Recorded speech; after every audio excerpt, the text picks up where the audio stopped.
How to talk at home to yourself. Anya often awoke with a familiar pang of dread, a knot tightening in her stomach.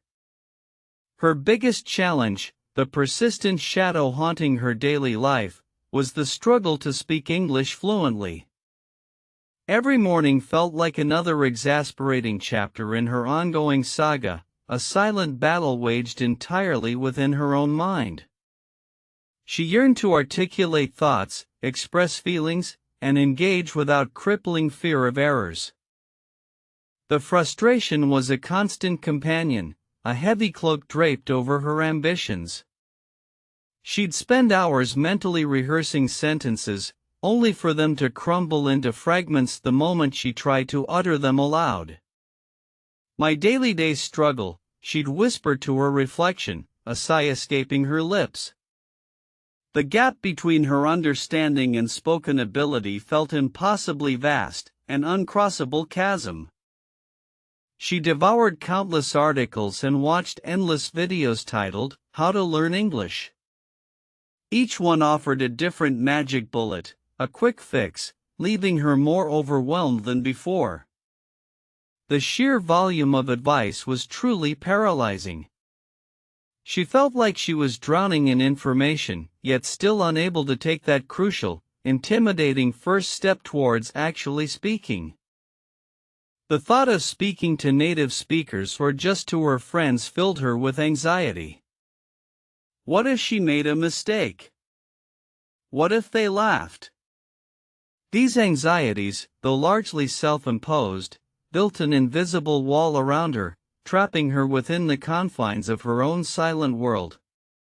She desperately needed a way to break free from this cycle of fear. One quiet evening, as city lights twinkled outside her window, a subtle thought began to form in her mind. It wasn't a grand revelation, but a quiet whisper of possibility. Perhaps the solution wasn't out there in a complex course, but much closer to home, within her own personal space, where nobody could hear her voice. She remembered an old piece of advice she'd once casually dismissed: how to talk at home to yourself. At first, it sounded utterly ridiculous, even a little silly. Who talks to themselves? Surely, that was the mark of eccentricity, not a genuine method for mastering a language. She quickly dismissed the notion, yet it stubbornly lingered. But the idea, once planted, refused to leave her mind entirely. The sheer privacy of it began to appeal. There would be no judgment, no critical stares, no pressure to perform perfectly. It would be a safe space, a personal laboratory where she could experiment with words without fear of public failure. The appeal grew much stronger. This was perhaps the simplest, yet most daunting, how to take first step for talking she could imagine. It required courage of a different kind, the courage to face her own awkwardness, to listen to her own stumbling voice, and to persevere despite the initial discomfort. She knew it wouldn't be easy, but it simply felt right. So, the very next morning, Anya stood before her bathroom mirror, took a deep breath, and began. Her voice sounded strange, unfamiliar, even shaky, as she attempted to describe the toothbrush in her hand. "This is a blue toothbrush," she stammered, feeling a blush creep up her neck. It was a humble beginning, but definitely a start. She resolved to dedicate just 15 minutes each day to this new, private ritual.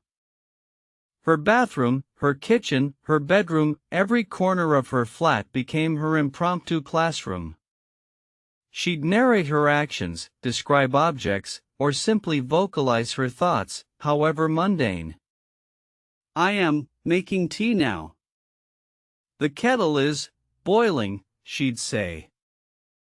The initial days were filled with cringeworthy pauses and awkward silences, her tongue feeling like a foreign object in her mouth.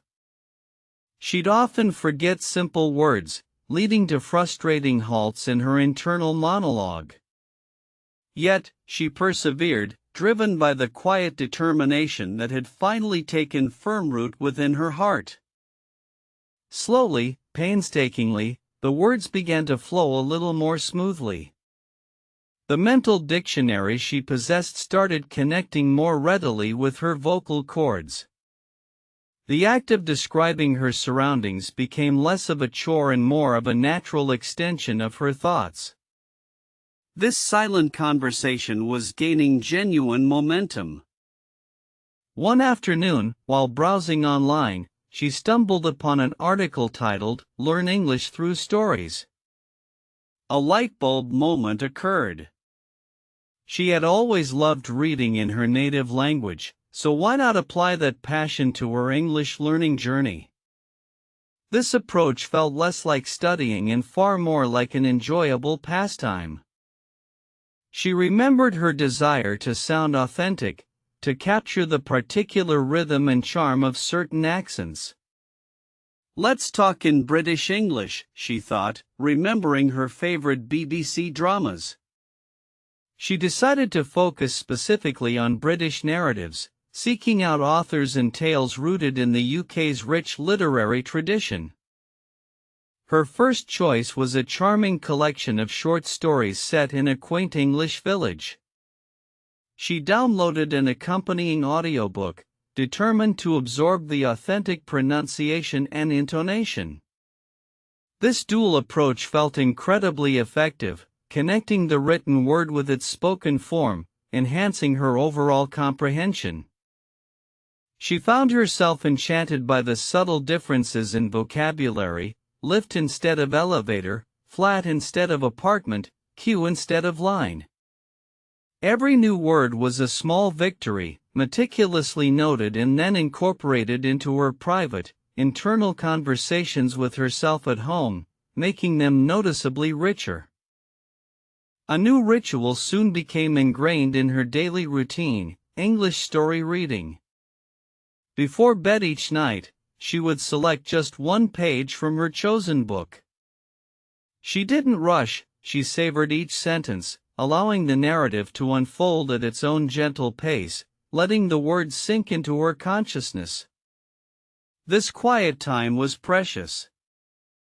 The next crucial step, the one that truly cemented her learning, was the challenge to talk in English just one page per day. After reading that single page, Anya would close the book and, facing her mirror once again, attempt to retell the events of that page, summarize the characters' actions, and express her feelings. This daily exercise was far more challenging than simply reading. It forced her to actively recall vocabulary, construct sentences on the fly, and articulate coherent thoughts without the crutch of the text. Some days, it felt like an uphill battle, every word a deliberate, conscious effort, born of intense focus. Yet, she persisted. She knew this was the true crucible of her how to practice English journey. It wasn't about consuming information, it was about producing it, however imperfectly. Each attempt, no matter how clumsy, was a step forward, strengthening those crucial neural pathways in her brain. The words she spoke aloud in her room might have been imperfect, riddled with grammatical errors and awkward phrasing, but they were her words. They were proof of her effort, a tangible manifestation of her commitment to improve. This self-dialogue was becoming her most effective and personal teacher. She started to notice patterns in her mistakes, which allowed her to look them up later and correct them. The stories provided context for new vocabulary, and her retelling cemented those words in her active memory.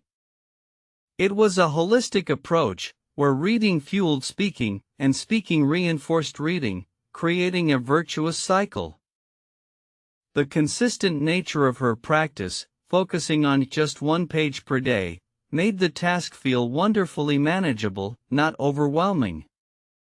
It was a bite-sized piece of her larger goal, easily incorporated into even her busiest days. This small, daily commitment was slowly but surely building monumental, tangible results. Anya began to feel a subtle but profound shift. The awkwardness she initially felt talking to herself began to dissipate entirely. Her internal monologues, once hesitant and fragmented, became more fluid, more natural. She was no longer just speaking, she was thinking in English, even dreaming in English sometimes, which surprised her. Her mind, once a battleground of linguistic anxiety, was slowly transforming into a vibrant playground for English expression. The fear of making mistakes, while not entirely gone, had diminished significantly. She understood that mistakes were truly part of the learning process, not a sign of abject failure, but opportunities. The characters from her British stories started feeling like companions, their adventures providing endless topics for her private spoken exercises. She would describe their motives, debate their decisions, and predict their next moves, all in her developing British English accent, enjoying the imaginative flow. She even started experimenting with different tones and emotions in her self-talk, trying to convey anger, joy, or surprise. This added a layer of expressive nuance to her practice, moving beyond mere factual recounting to genuine emotional articulation, marking a truly huge leap forward for her speaking ability. The journey was not without its bumps. There were days when motivation flagged, when the words just wouldn't come, or when self-doubt crept back in. On those days, she would remind herself of her My Daily struggle and the inspiring progress she had already painstakingly made through sheer persistence. She would open her book, read that single page, and commit to just 5 minutes of speaking, even if it was just describing the patterns on her curtains. The key was consistency, not perfection. Showing up, even on the difficult days, was paramount to her continued growth and overall improvement. The thought of how to improve your English had once seemed like an insurmountable mountain. Now, she saw it as a series of gentle hills, each conquered with persistent, thoughtful effort. The path was clear, illuminated by the small, consistent steps she took every single day, leading her onward. Her vocabulary expanded exponentially, not just from the stories, but from her active use of new words in her self-dialogue. Phrases she'd only ever read now rolled off her tongue with surprising ease, integrated into her personal lexicon through repetition and practical application, making them truly her own. The pronunciation she had diligently practiced by mimicking audiobooks was also showing remarkable improvement. Her British accent, once a clumsy imitation, was now more authentic, more natural. She could hear the distinct difference, and it spurred her on to even greater efforts and dedication. The power of how to practice English became undeniably clear. It wasn't about expensive classes or exotic trips, it was about diligent, focused engagement with the language in her own environment. Her home had truly become her most effective and personalized language laboratory, a place of growth. She found herself automatically switching to English for internal thoughts, planning her day, or even debating minor decisions. The language was no longer something she learned, it was something she used, constantly, seamlessly, almost unconsciously, becoming an integrated part of her daily life. The initial awkwardness of how to talk at home to yourself had transformed into a comfortable, essential part of her routine. It was her secret weapon, her silent partner in linguistic crime, helping her bridge the gap between passive understanding and active fluency, a truly powerful method. Her confidence grew not just in her ability to speak, but in her overall approach to learning. She had discovered a method that truly resonated with her, one that she could sustain and adapt, proving that self-directed learning could be profoundly effective and deeply rewarding, a personal triumph. The simple act of English story reading opened up worlds, not just of vocabulary and grammar, but of culture and narrative. Each tale was a new adventure, a fresh source of inspiration for her daily speaking practice, keeping her engaged and motivated through compelling storylines. She often thought about those initial days of stumbling, of fearing every sound she made. Now, those memories felt distant, replaced by a quiet sense of accomplishment. The transformation was profound, a testament to her unwavering dedication and belief in the power of small, consistent steps. Her journey underscored the profound truth: how to take first step for talking doesn't have to be a giant leap. It can be a tiny whisper in your own room, a private conversation, a gentle exploration of sounds and words without external pressure or judgment, a safe beginning. The concept of learn English through stories proved to be her guiding star, making the entire process enjoyable and captivating. It turned what could have been a tedious chore into a delightful pursuit, weaving language acquisition into compelling narratives, making learning a joy. She even began to subtly incorporate "let's talk" in British English phrases into her everyday thoughts, imagining conversations with characters from her books. This constant immersion, even in her mind, deepened her connection with the language and its cultural nuances, making it feel real. The discipline of talk in English just 1 page per day was the bedrock of her success. It was a commitment she honored daily, transforming an intimidating goal into a series of achievable, consistent micro-victories. Each page represented a small, yet significant, step forward on her path. Anya could now easily retell complex plot lines, describe intricate character motivations, and even engage in hypothetical dialogues with fictional personalities. Her fluency was blossoming, nurtured by this consistent, focused self-practice, becoming more natural and remarkably articulate.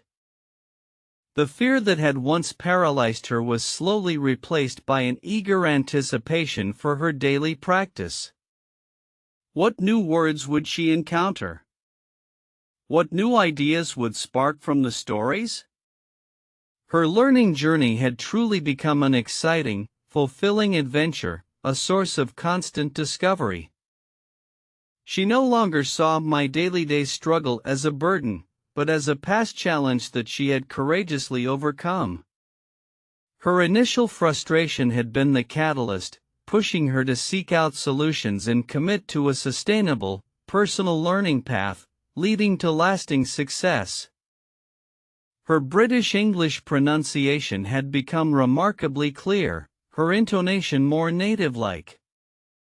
This wasn't achieved overnight but through hundreds of hours of mindful repetition, listening intently, and consciously mimicking the sounds she admired so much, refining her accent.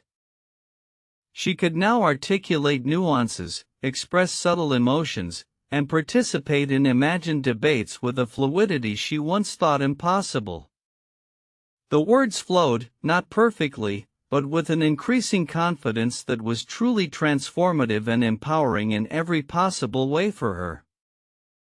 Anya's story is a powerful reminder that how to learn English is not a single, grand event, but a continuous journey built on consistent, dedicated effort. Small steps, taken daily, lead to monumental leaps in proficiency and self-assurance over time, proving the power of persistence. Her home, once a silent space of linguistic inhibition, had become a vibrant hub of English exploration and growth. It was a testament to the fact that you don't need a classroom or a language partner to make significant strides in your learning journey, just dedication. The joy she found in speaking, even to herself, was immense. It was the joy of self-expression, of breaking free from linguistic chains, of truly owning a new facet of her identity through the power of language. This was her true victory, hard-earned and deeply cherished. So, if you find yourself facing my daily day's struggle with English, remember Anya. Remember her commitment to talk at home to yourself, to learn English through stories, and to talk in English just one page per day, a powerful, actionable approach. Her path illustrates beautifully how to take first step for talking and how to practice English effectively. It's about building a sustainable habit, finding joy in the process, and celebrating every single small victory along the way, no matter how tiny it seems. The journey to how to improve your English is personal, unique to each individual. But the principles of consistency, engagement, and self-compassion, as demonstrated by Anya, are universal guides to achieving fluency and confidence, empowering every learner's journey. She had truly mastered the art of learning from within, transforming her internal struggle into external fluency. Her voice, once timid and hidden, was now clear, confident, and distinctly her own, resonating with a newfound British charm and articulate precision. Anya's success story echoes a simple yet profound truth: dedication to regular, manageable practice, especially through engaging mediums like stories and self-talk, inevitably leads to significant, lasting English language improvement for anyone willing to truly try.